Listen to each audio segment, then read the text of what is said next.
9 times out of 10, we avoid working with founders and entrepreneurs. Full service agencies kill it with communication, but they can't deliver on the results. When you wear many hats, you end up just being mediocre, or you're half-assing all the different hats you're wearing. So Jason, you were a personal trainer in New York, but exhausted about chasing and looking for new clients. So you decided to teach yourself SEO so you can find clients on your own. But then you realize that you actually like SEO more than you like training people. So fuck it, you start an SEO agency.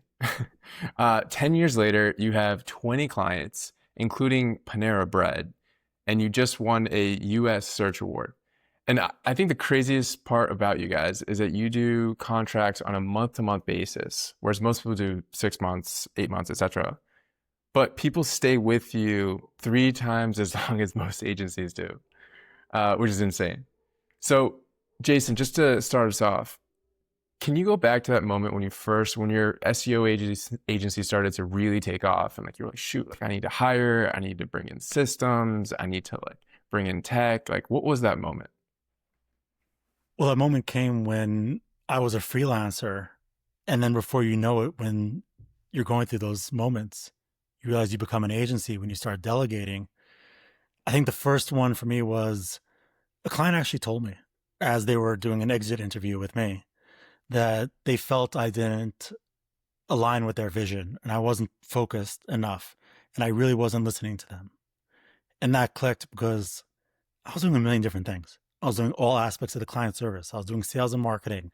I was dealing with finance stuff that I absolutely hate. And I was wearing many hats. And when you wear many hats, you end up just being mediocre, or you're half-assing all the different hats you're wearing. And I realized, okay, if I have one person who's qualified enough to focus on this one specific area of the business, A, I can let go of it and it'll be better for me and my sanity. And B, the quality and the outputs would go up significantly. So was the first moment that I realized that I should absolutely delegate things that I also maybe not so good at and we absolutely need. And one of them is the aspects of clients. And what did you do? Because I remember we were talking earlier, you said, okay, we started with some bad hires, right? What were the first few hires like? Yeah, I had overseas VAs, virtual assistants, to help with more of the behind the scenes work that maybe didn't necessarily require critical thinking. It was more like plug and play. This is back in the day with SEO, where SEO is vastly different, but we would build a lot of microsites in a way, private blog networks, web 2.0s like Weebly.com. I don't know if these brands' websites are memorable, but okay, here's how we build it. Here's how to publish the content on it. And then here's how we report on it. Those were things that I was able to delegate to virtual assistants very early on. And it also gave me a lot more free time for other things. So would you delegate first? That creation of private blog networks and web 2.0s was the first thing. And then the second thing absolutely was finance related stuff, where I remember there was this one time, it was my Queens apartment. My accountant said, like, oh, I'm all professional now. I have a full CPA who's going to help with my business and my personal taxes. He's like, okay, now I need you to organize your P&L statement. I'm like, well, what's a P&L? And you have to classify every single transaction over the last year, because you didn't do this monthly. So, and put them into maybe one of 10 different buckets.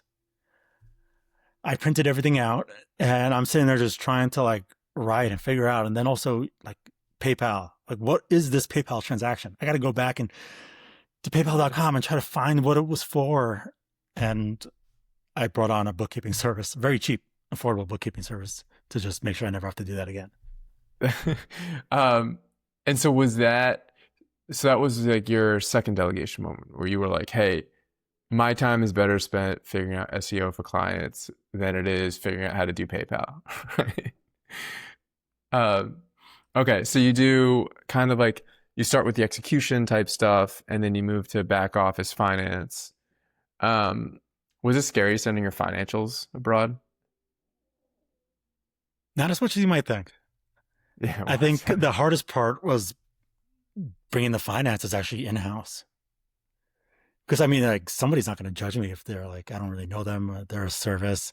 But bringing someone in house, that was like, oh my God, I'm nervous. Someone's now finally going to see all the numbers of what's coming in, like how much I'm bringing in. That was mostly nervous, and they're an employee. But overseas, not as much, or with the bookkeeping service and the finance aspects, not as much because I just couldn't do it anymore. I prioritized the delegation based on what was most important. Client service is more important than organizing the taxes. Like Uncle Sam can get paid at a later time. But I knew that was a thing I hated. I hated spreadsheets, numbers, dollar signs, percentages. I wasn't a fan of. And so how did you, so in terms of structure, because today you guys are entirely global, right? Do you have any folks in the US or is it all global? Might have freelancers and contractors, but in house at this moment, no one Yep. from the US. Yeah, I got it. So you are entirely global. What made you make that decision? We've had it. I'm not against US employees. I'm all for it. The cost became greater, especially around COVID times for US employees, which was something that was very much in consideration. Also realized that, hey, because it comes with a lot of other expenses. It's not just like, okay, here's the salary. You got to pay employer taxes, benefit packages, and all these different things. Employer taxes is the biggest joke, but we realized that we can actually get good quality talent from anywhere in the world. Really, like we're not isolating ourselves to one specific region or area, but if they can do the job effectively, communicate effectively, then why do we need to limit ourselves? Especially if people are on the back end behind the scenes. Yeah. And what about the front end? The front end right now at this moment, it's mostly me because we've been able to bring in a lot of different automations to make my day to day significantly easier. But also, there's a great quote. I can't remember where I heard this from. Might have been a Huberman podcast with someone who's great on communication, where they said a lot of non-native English speakers try so hard to sound native English as a speaker instead of trying to be clear in their communication. And I shared this with a few different people, and I think that also clicked for them where they were able to internally work on the way they express their ideas versus trying to sound, or maybe if they're self-conscious by an accent in a way, work on how they communicate ideas with clarity and conciseness versus that. So we have some team members that, will send out emails to clients, that'll DM back on Slack, that'll communicate with different marketers at our brands. Don't see that as an issue, Yeah. especially Yeah, today. yeah. Yeah. It's way people are way more, I don't want to say accepting because like you know that there's amazing talent everywhere. And so it's almost like the opposite where the original mentality was kind of skewed where it's like there's only good talent in the US, which isn't true. And so that's awesome. And I think the challenge with going global is the culture differences. And I think you were saying that you had some like you were figuring out how do different cultures like come together for you. Like what happened? Yeah. I think some of the first VAs, and I'm not a natural born leader. I mean, maybe I got a business guy, how to be a manager. Like these are things I'm still actively learning today. With my first bout of virtual assistants, I learned that due to cultural differences, maybe, and the way certain cultures react to certain things, it's like I was ghosted a lot. I had VAs on Skype, and I would send them messages, and I don't hear back. Next day, like, yo, what's going on? Or like, hey, I got to send you money. Like, you're not even showing up to get paid. What happened? And I learned that shame in certain cultures is so strong that somebody would rather ghost and go back to being unemployed versus possibly having to deal with a tough conversation. So I learned about that, which also made the vetting process of who I'm hiring a lot better. Allowed me to ask questions. What do you do if something doesn't go the right way? So that was one, one specific aspect. And like, can you imagine? Like, that's so hard for someone from whatever a Western culture to wrap their head around. Where, like, can you imagine not showing up to collect your paycheck because you made a mistake at work? Like, that's unthinkable. Yeah. It happened, and maybe there's somebody also again, maybe different jobs, and it's like, screw this guy, he sucks. So that again, very well might have been a me issue at the time as well. Yeah. But yeah, I couldn't believe I was getting ghosted by girls, and then I'm also getting ghosted by employees.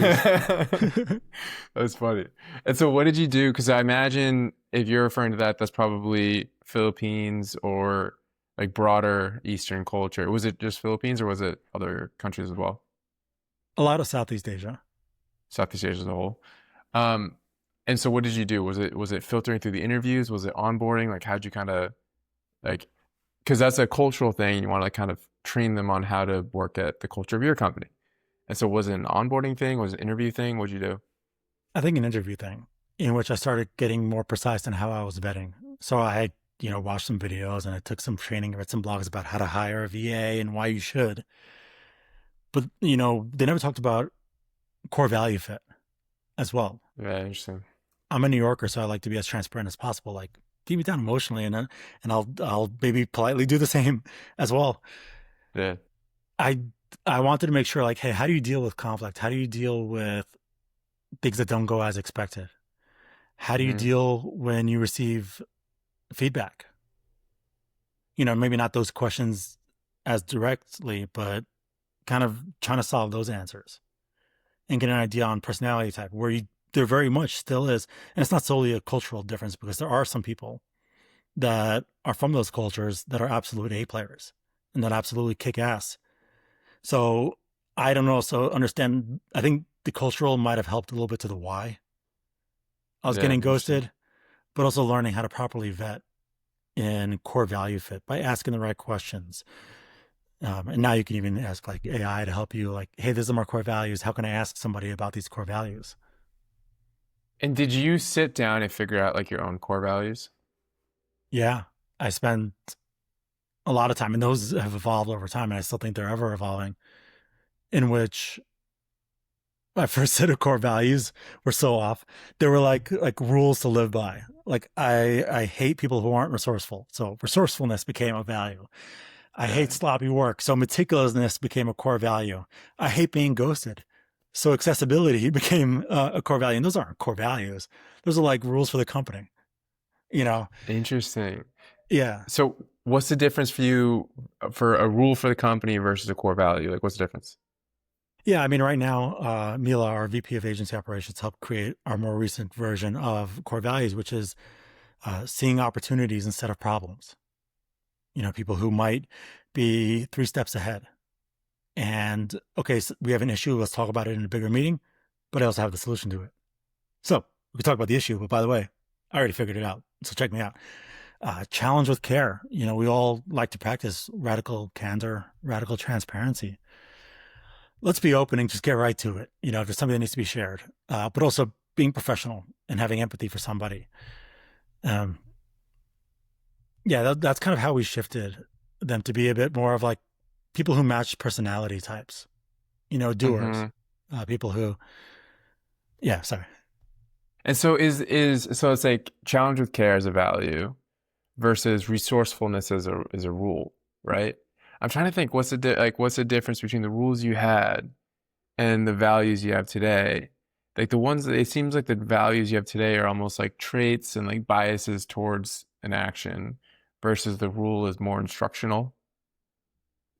Yeah. And based on me and what would Yeah, make my based life on easier. Like if you have to message me, how do I do something? And I have to passive aggressively say, let me Google that for you type of link, then that's like it's a pet peeve right, right, right, where, I right. mean, it could be a core value. I mean, see opportunities instead of problems is in a way resourcefulness. So there are Yeah. ways. So when we did these brainstormings and she worked on the core values that we have now, we went through the old set of core values and I explained the why this annoys the hell out of me. And she was able to turn it into a way like, hey, people who are 3 steps ahead, people who see an issue but are immediately going on the route to rectify it or thinking of a plan or ideating, are natural, resourceful people. So there is some alignment, and that's the thing that's maybe where you were trying to see like the difference. It's just it became like a rule book of like literally resourcefulness, meticulousness, accessibility, and then one in there thrown in there like individuality, just for like, yeah, be you. You know, you were remote, so you can go travel if you want to travel. If you want to take a week off, and we're not going to have a performance issue, then go for it. You know. Yeah, interesting. Interesting. And how'd you find the differences? So we talked about Southeast Asian culture. Are there some cultural differences that you found in other places you hired? I mean, US totally. Because then I got ingrained to like, okay, this is how we work with people internationally. And then, holy crap, what people from the US are looking for is totally different. Like what? Like what they're looking for in career progression, benefits, and non-monetary benefits too. I mean, I guess like 401k and health benefits are in a way monetary, but like structure, feelings of being heard, you know, those are things that like I'm still kind of like, oh my God, more and more you learn about being a manager. Uh, you know, it's never ending. It's complex. And what does structure mean in that case? Having something that's predictable, I think. Mm, You know, where can somebody, and this would be now in a case for anywhere, no matter where somebody lives, can they easily see themselves in their path a few weeks, a few months, years down the road? And is there a process to get there? yeah. Which is interesting because like as entrepreneurs, we have the opposite mentality, right? We're the opposite, like, otherwise we wouldn't be doing what we're doing.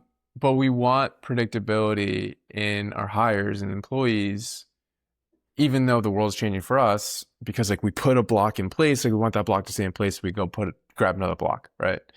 And so it's kind of an interesting place where incentives align between us, the entrepreneur, and the employee, even though our world changes like weekly. Yeah. I think one of the traits of a good entrepreneur is being able to move quickly, being swift, and also being open minded. That, I mean, I do SEO. And if you would have told me 2 years ago that SEO should be responsible for conversions, I would have been like, nope, that's conversion rate optimization. That's a completely different discipline in marketing. It's not our responsibility. But now I'm like, you know, attribution sucks and it's really horrible nowadays for conversions and revenue. But we kind of have to be responsible for it if we're bringing traffic. There's the quality of traffic that we got to think about now.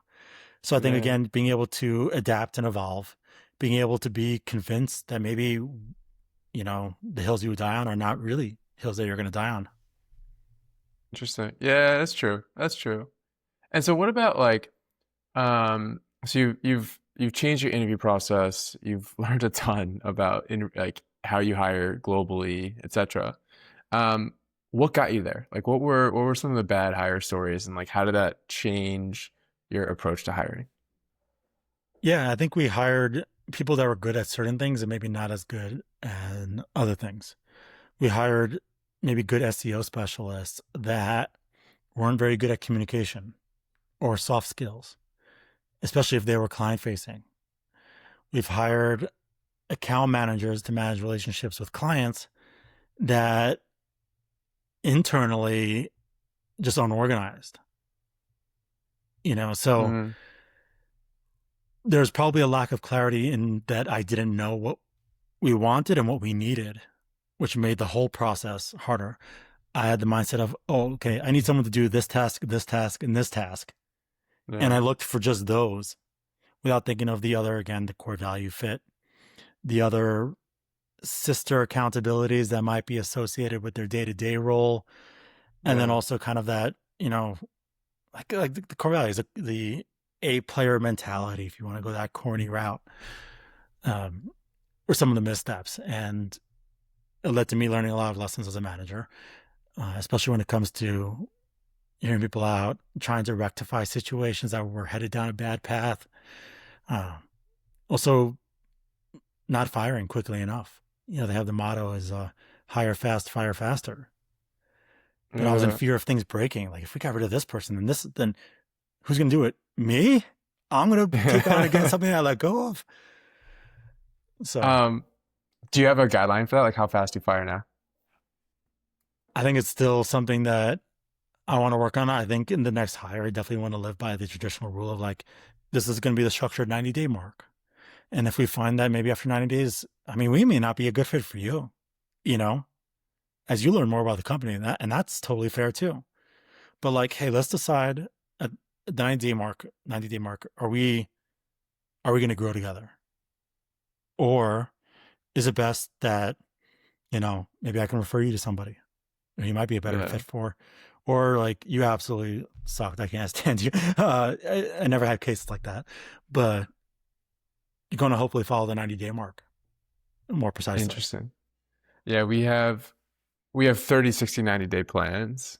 Um, and those are slowly still in progress. We're involving them into scorecards so that like you graduate from like one level to the next. But the graduation is designed to fit more and more into how we work and the culture of the business. Um, and so it's interesting that you said I heard three levels of fit for you guys. It's the task level, like are you good at the thing we're hiring for? It's the sister responsibilities that we've never thought of before, and the connection in the company, right? The values. Um, it sounds like two, like one is obvious, but two and three, the sister responsibilities and the company integration, um, kind of take some time to crack. Like, what was that like for you? I think it's understanding what they might be and presenting them beforehand. Yeah, If there's going to be, and this I think what makes you an attractive employer too, like if there's going to be unexpected things that are part of your accountabilities that weren't talked about in the interview process, that were not in the job description, that sucks for the employee, the person taking that yeah, on. Like, hey, I was not expecting this, this, and this. Like, we didn't talk about that. That was not part of the agreement. So, I mean, I think that is something that wouldn't be a big core philosophy or big core idea in the hiring process, but something that should absolutely be laid out during the interview process. And I think also that's a great question for employees to ask. Employees need to ask better questions to employers. Is there anything that's not in the job description that I wouldn't expect? Nothing wrong with yeah, asking that.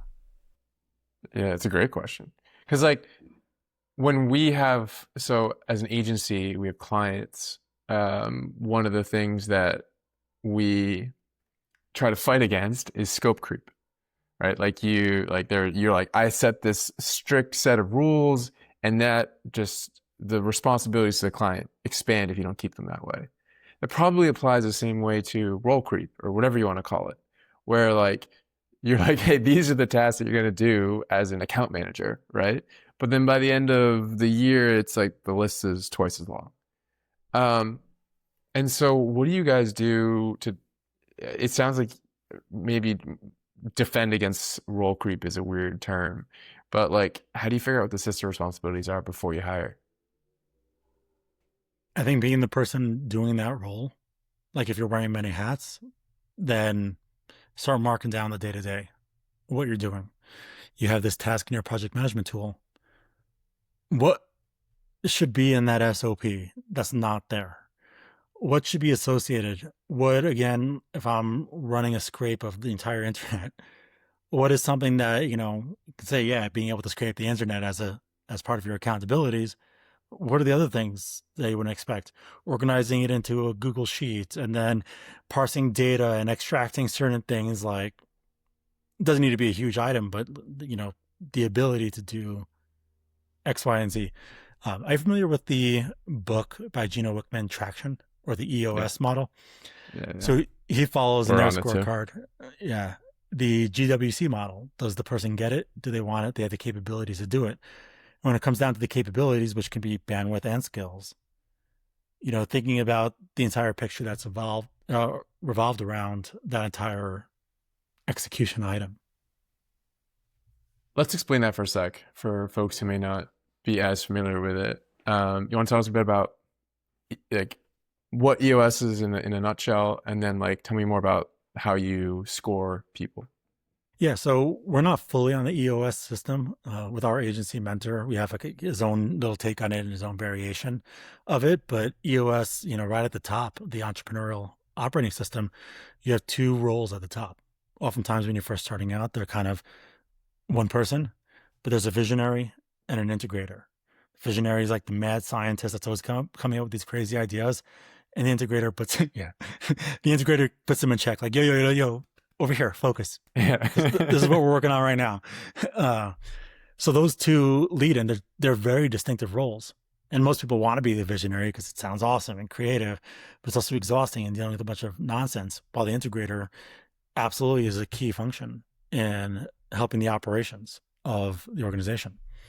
And then there's also the performance aspects, the grading, and the other everything in EOS. Which I don't even remember Yeah. fully because we've been in a different system, but yeah. Yeah. Most entrepreneurs tend to fall in the visionary bucket. And it's like, I feel like most COOs tend to fall into the integrator bucket, and most founders tend to fall into, because there's different types of CEOs, so I won't say that, but most founders tend to fall into the visionary bucket. And for the performance scorecard, like we're off it too. We do like some things, like we have some parts of EOS like you do, but we don't have it fully. How do you guys do performance? Do you do it differently in EOS or the same? We do a grading system. We talk about core values and alignment on a quarterly basis. What are your primary accountabilities? What are your quarterly OKRs? And I'm a big believer in letting somebody grade themselves first, and then the manager grades themselves, and we talk about it, hopefully in a nice professional way, and find alignment. Right.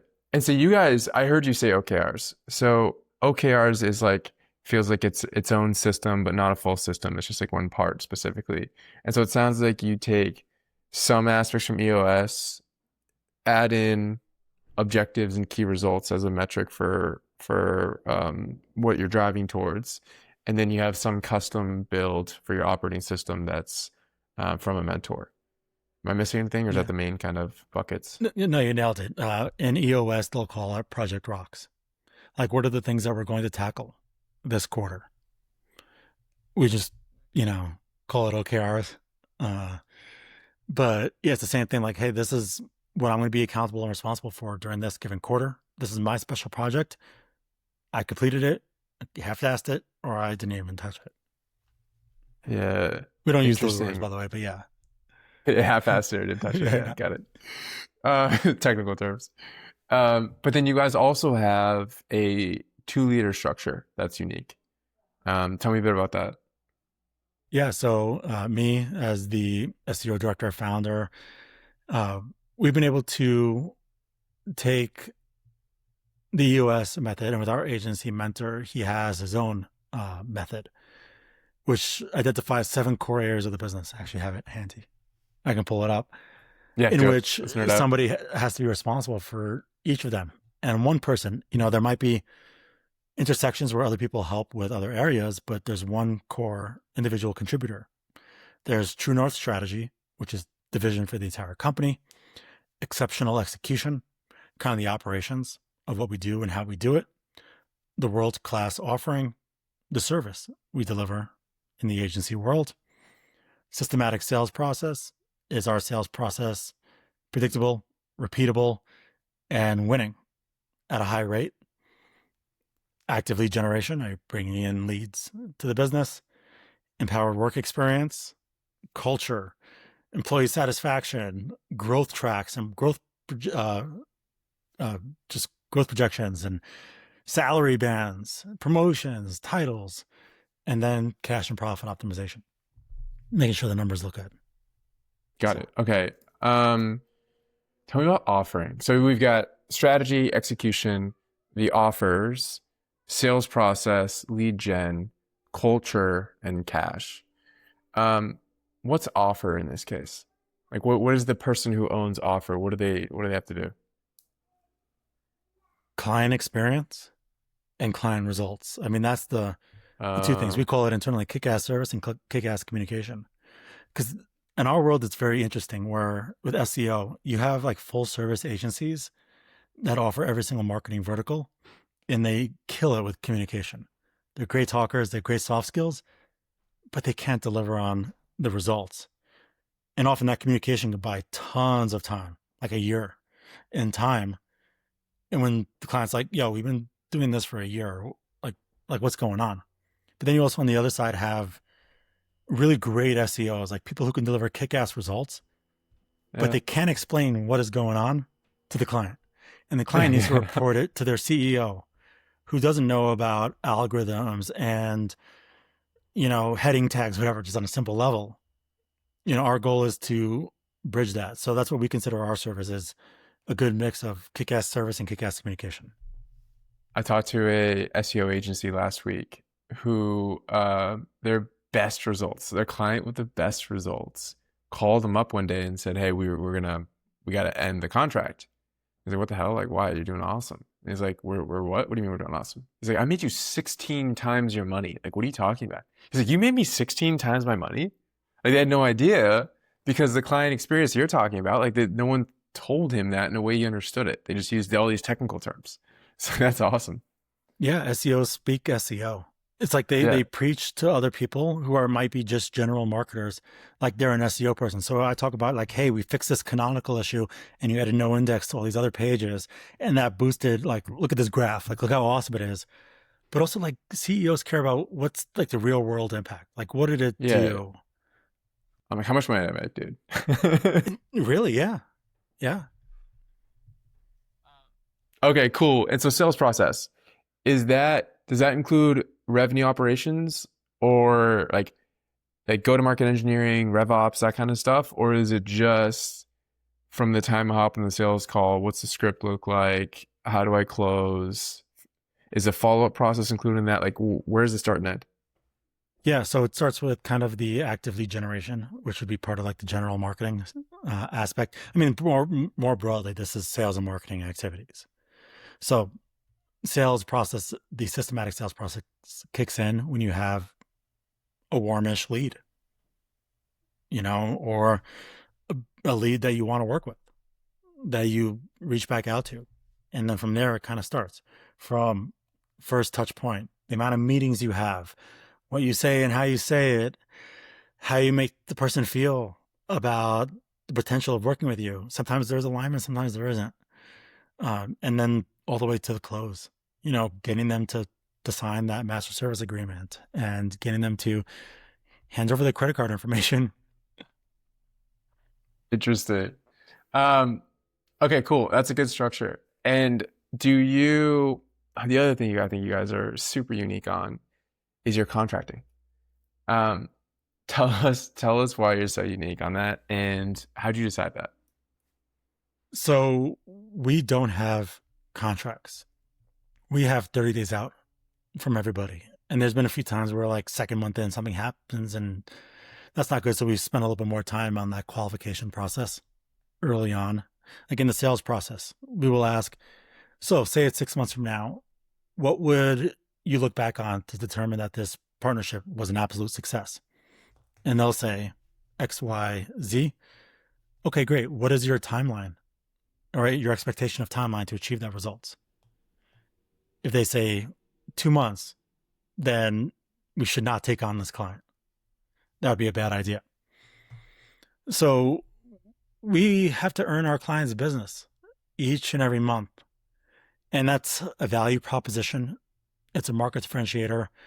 It stems back from, I think, thankfully, it's not as bad as it used to be, but in the mid to late 2010s, there was a stigma behind SEO agencies.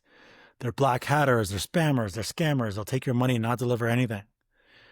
And that was my way to stand out initially and say, hey, if you're not seeing the results after a couple of months that were promised to you, then I shouldn't have to take your money for another 4 months. I mean, we've also lost business because we got an MSA signed, and somebody says, okay, great, we can start with you in 3 months. We just have to finish out our contract just so we can reallocate the funds with this current agency. So when we're done with that contract, we're going to move on to you. and a lot can happen in 3 months. Yeah. Yeah, You know, for and there's sure. always that clause like, yeah, we didn't really start anything, or maybe you'll pay the first month and that's it, just to get off the hook. I'm not going to follow through legally with an MSA like that. But Yeah. we've lost business, and that sucks. It sucks for the person who's managing the relationship on the client side. It sucks for the hustler and me who's trying to grow, and this is an awesome brand we want to work with, but they're bound by someone else, like a third party who's not even involved in this conversation. Yeah. And that just sucks. And we've had clients that, you know, after a couple of months, we realized, you know, just workflows didn't align. We didn't have good clarity on expectations. And if we can end the relationship on good terms, then I'd also rather do that. Or maybe we can be referral partners for each other, or which actually happens a lot more than you would think. When you're looking for a new job, I like connecting people. Let me know. Maybe Yeah. I'll help you get a new job. Or I could present new job opportunities your way. That'll be under the table. Yeah. But yeah. So And contracts, it's, yeah.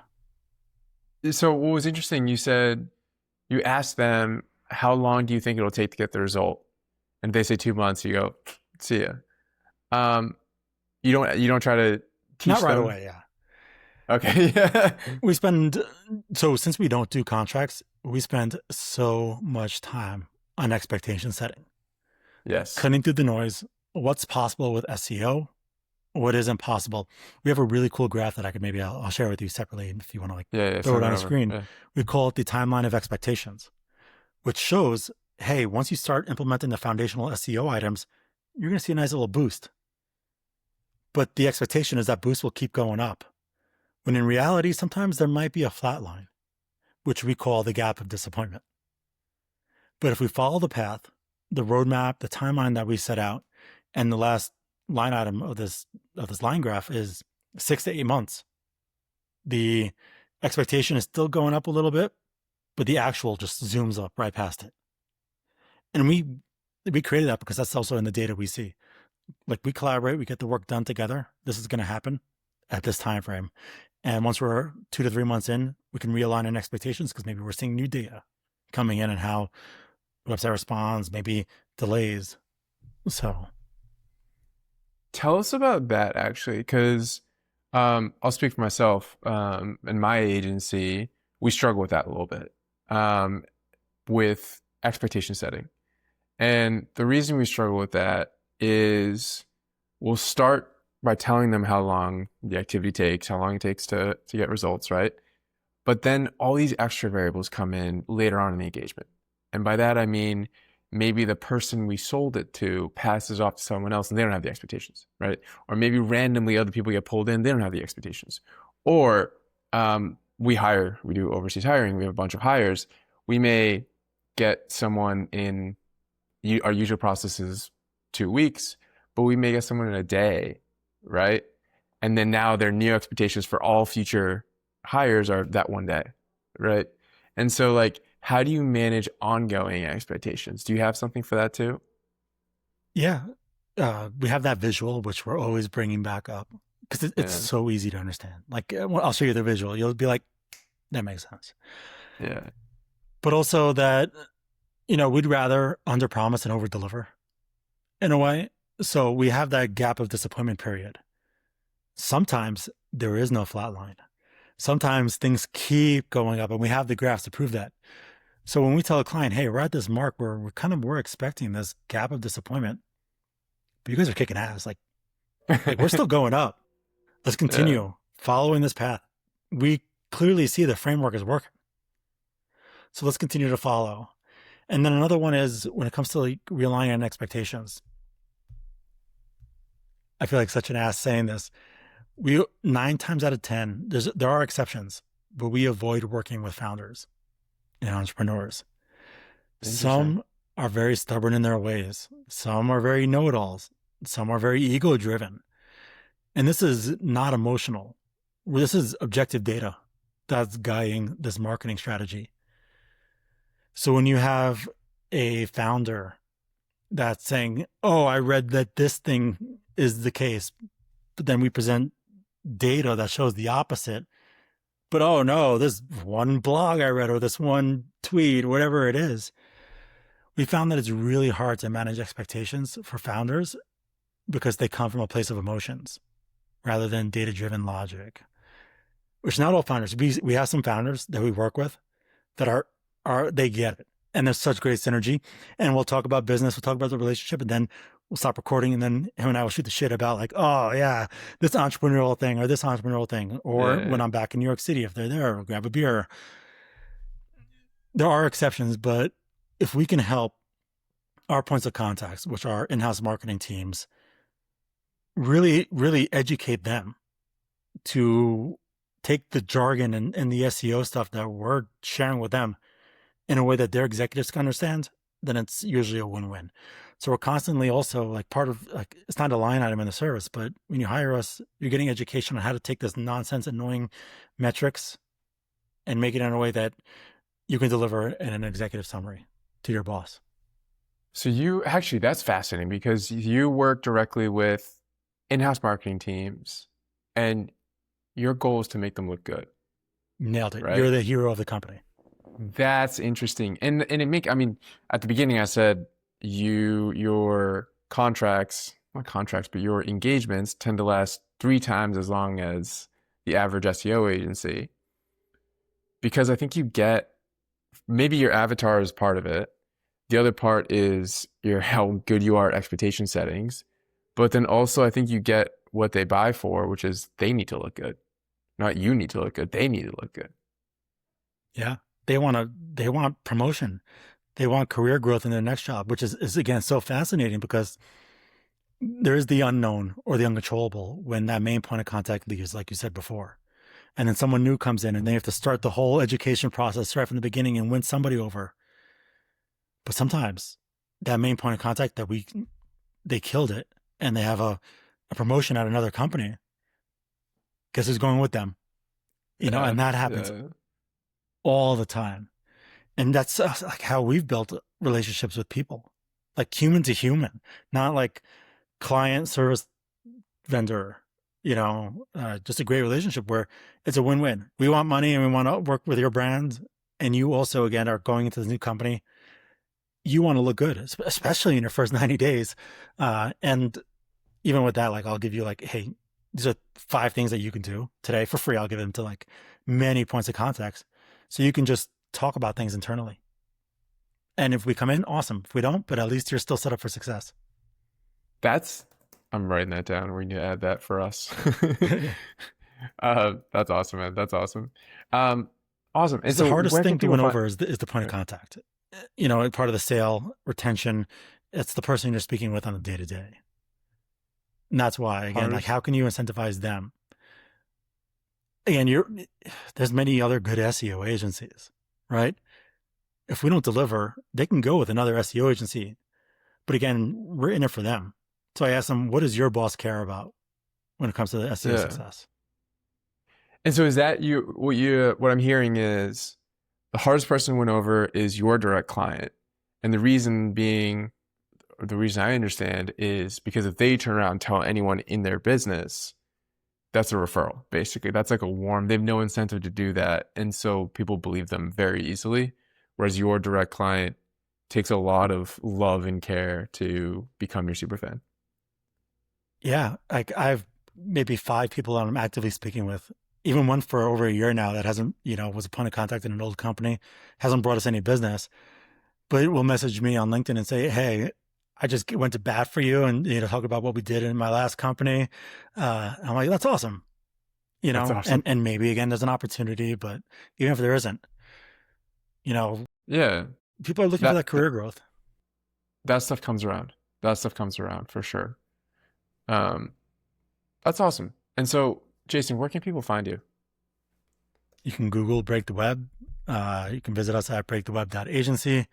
I'm mostly hanging out on LinkedIn, possibly YouTube, a bit more. I'm trying to get more active on YouTube, but mostly LinkedIn is where I'm hanging out. Amazing. Amazing. Well, great. This has been fun. Yeah, this is absolutely awesome. Thank you, Brian. Okay.